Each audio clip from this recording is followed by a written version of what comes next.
Hello বন্ধুরা, তোমাদের সবাইকে মনসাস ব্লগে স্বাগত।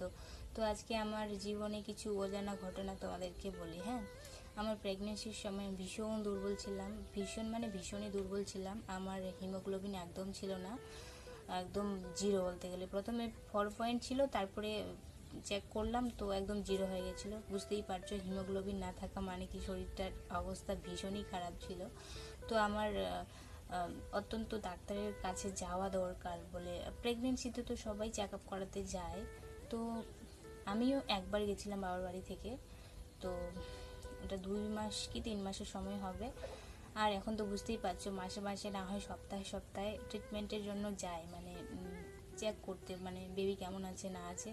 তো যাই হোক, আমার তো সপ্তাহে নয়, মাসেও নয় বলতে গেলে। তো আমাকে ডাক্তার দেখানোই হয়নি। আমি যেমনটা ছিলাম, দুর্বল, মানে খুবই অসুস্থ। হিমোগ্লোবিন না থাকা মানে কি, মানে ভীষণই দুর্বল হয়ে গেছিলাম আমি। আর ওই অবস্থায় সব বাড়ির সমস্ত কাজ করা মানে একটা যুদ্ধ থেকে কম নয় আর কি। কিন্তু ওই নরপিশাচটা জানো কি করেছে আমার সঙ্গে? ডাক্তারকে দেখাতে হবে না, বাড়ির খাওয়ার দাওয়াই নাকি ডাক্তারের মতো কাজ করবে। ভাবতে পারো কতটা ও মানুষ।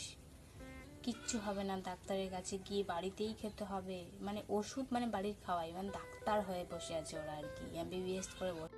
আর আমার প্রেগনেন্সির সময় সমস্ত খরচা বাবাই করছিল, মানে সবটাই বাবাই করেছিল। ও করেনি, ও হয়তো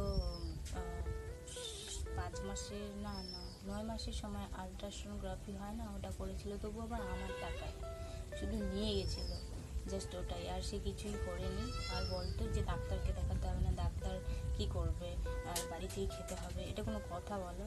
এটা কোনো কথা হলো? কোথায় মানে হলো? ওরা নাকি শিক্ষিত, শিক্ষিত মানুষের কত ভুল ধারণা নিয়ে বসে আছে। বলে ডাক্তারকে দেখাতে হবে না, মানে টাকা খরচা হবে না, সেই ভয়েই বলবে। এদিকে কে মরছে মরুক, কে না, শুধু আমি মরছি মরি, কিন্তু ওদের টাকা খরচা কিন্তু ওরা করবে না। আর হ্যাঁ, অন্যের টাকা নিতে পারবে, খরচা করতে পারবে, জুয়া খেলতে পারবে, মানে এই সব কিছুই করতে পারবে। জাস্ট এদিকে কে মরলো না মরলো দেখার নেই। কিন্তু নিজের বোনের যখন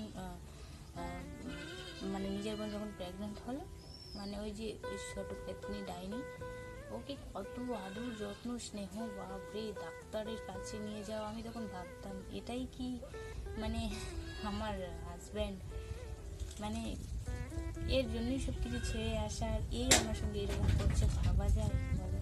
মানে খুব অবাক হয়েছিলাম সেদিন যে আমার সঙ্গে এতটাই অন্যায়, আর তার বোনের সাথে এতটাই ভালো ব্যবহার কি করে সম্ভব? এটাই কি আমি পছন্দ করে